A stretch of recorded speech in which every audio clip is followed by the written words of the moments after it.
E aí, bora mergulhar num assunto que está em todo lugar, mas que a gente quase nunca para pensar: eletricidade e energia.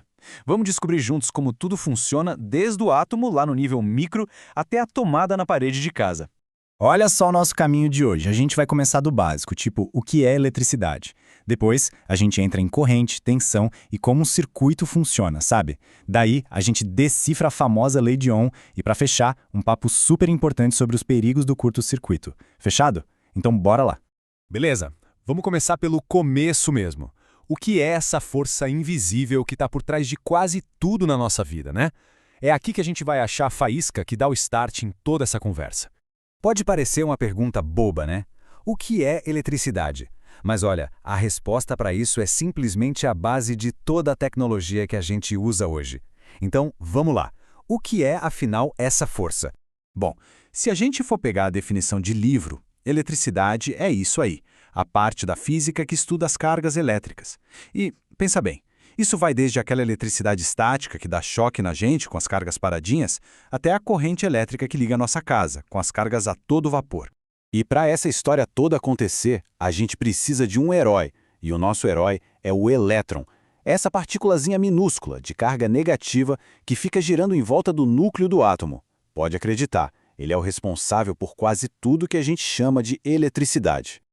Então a lógica é a seguinte, ó. O elétron tem carga negativa, certo? A física diz que cargas opostas se atraem.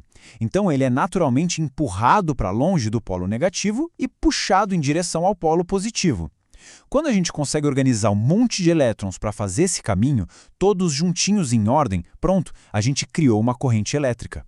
E o resultado disso tudo a gente vê na prática, o tempo todo.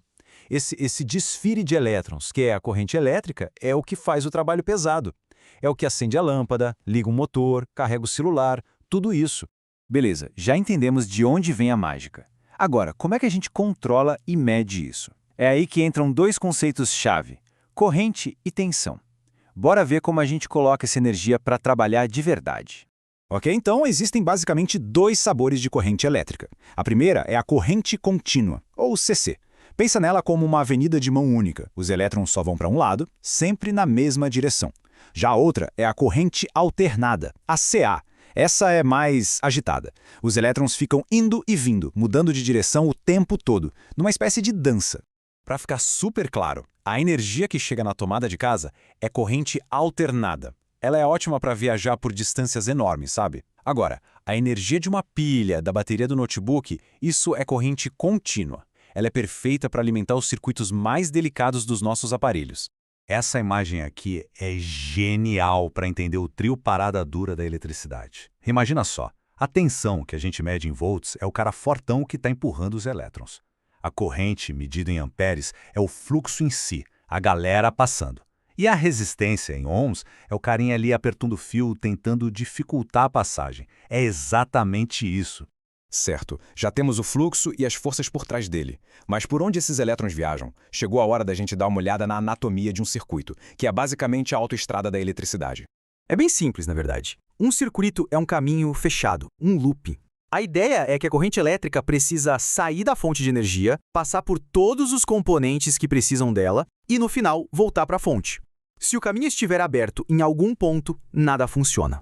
E nesse caminho, nessa autoestrada, a gente tem vários personagens. Primeiro, os geradores, pensa numa pilha, que é quem dá energia. Depois, os receptores, tipo a lâmpada, que transformam essa energia em luz, calor, movimento. Temos os resistores, para controlar o fluxo. Os capacitores, que são tipo umas caixas d'água de energia, guardam para usar depois. E claro, super importante, os dispositivos de segurança, como um interruptor ou um disjuntor, que garantem que a coisa não saia do controle.